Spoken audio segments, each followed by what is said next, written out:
Charlie Hunter. Charlie Morris. Hunter. He's a fish hunter. You're a fish hunter by nature. There's 3 things that could possibly happen on the ice. You get hooked. That's the easiest thing. We'll take the hook out. The beautiful thing about fishing with tiny hooks is usually you can just rip it out. You're not going to have a gash or a wound.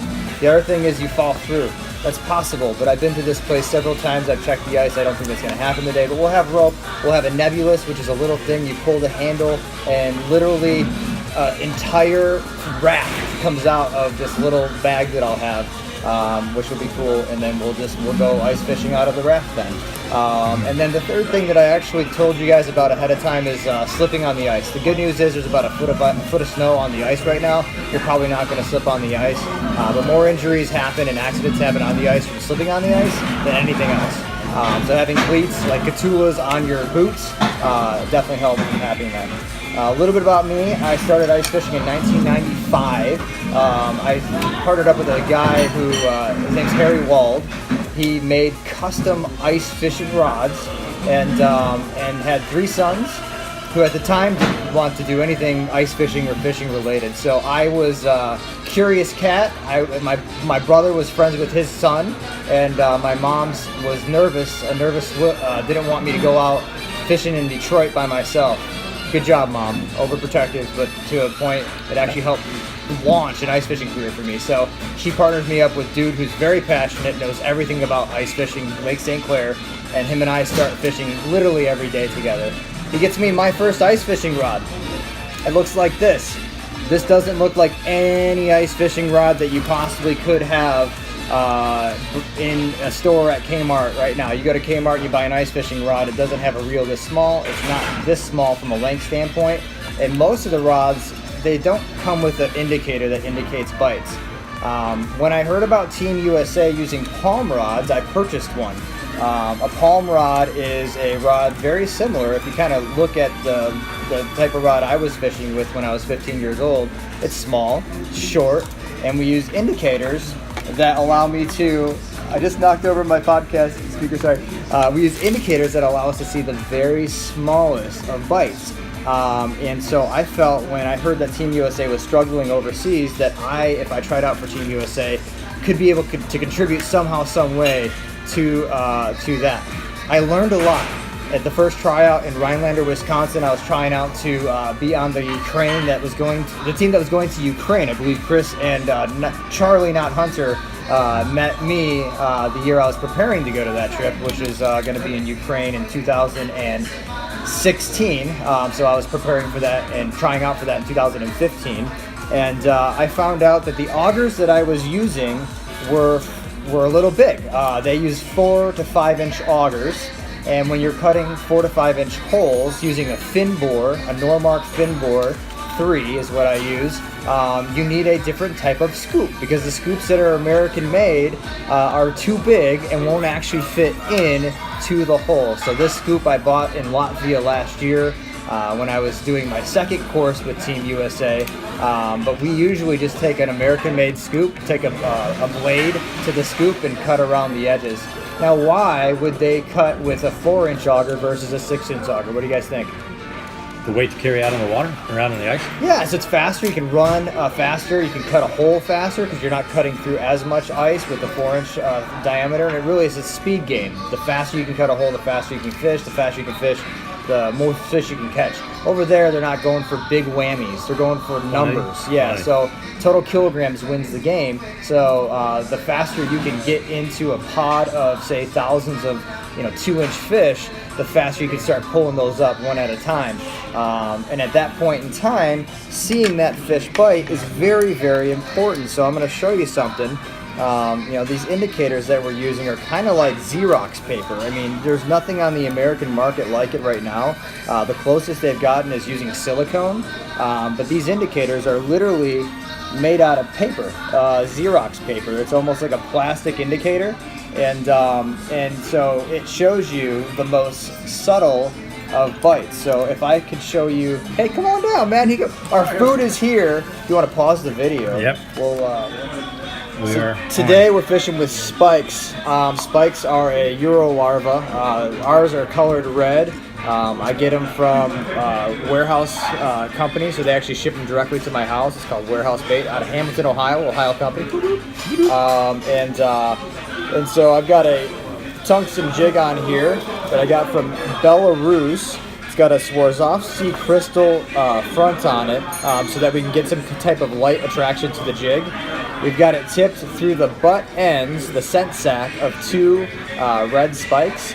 And although that doesn't look very appetizing to you or I, when you put it in water, don't tell anyone.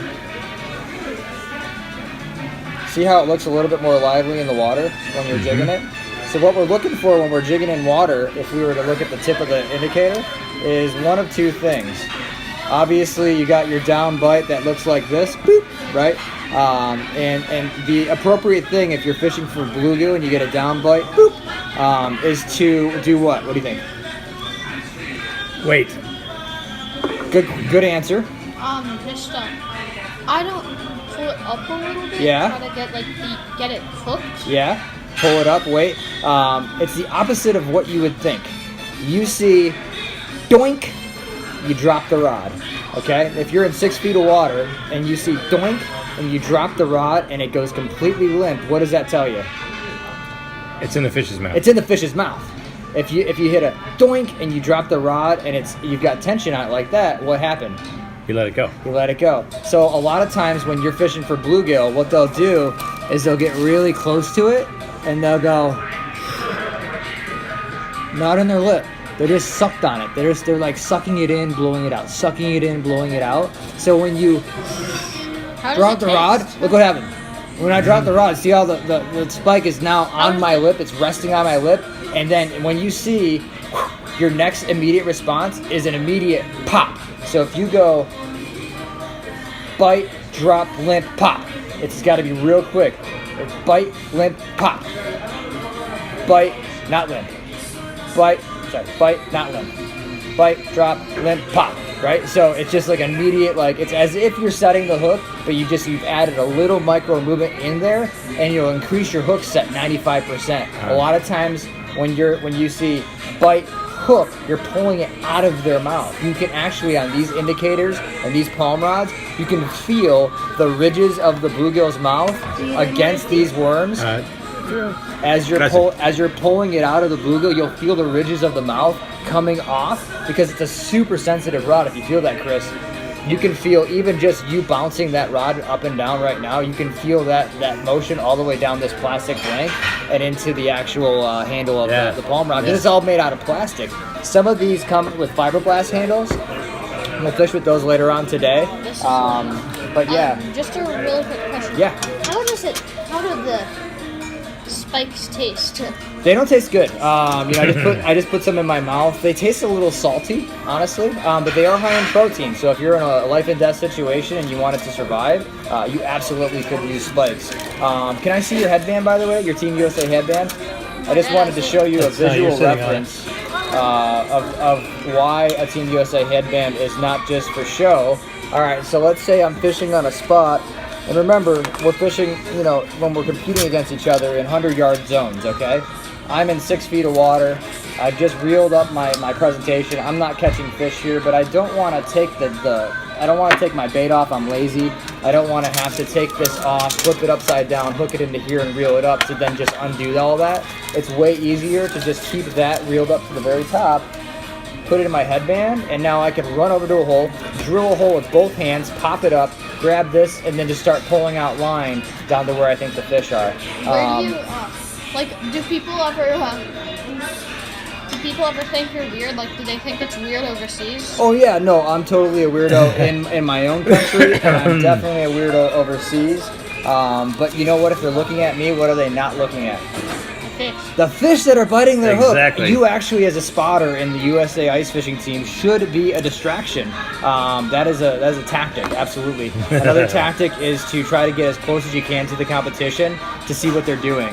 Sometimes, if a guy's lowering and he's catching more fish than your guy, it might be because your guy has a tendency to go to the bottom of the water column. Let's say this is where we're about to fish. We got 14 feet of water here. and you're just the guy that just shoots your tungsten jig to the bottom. You wait until you see that limp.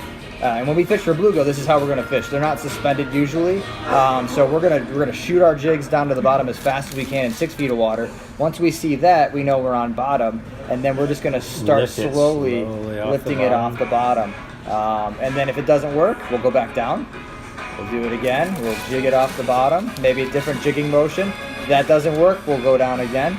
Jig it off the bottom. And then the Team USA practice rolls, if you do that 3 times and you haven't gotten a fish, you're moving. Drill another hole, pop, down.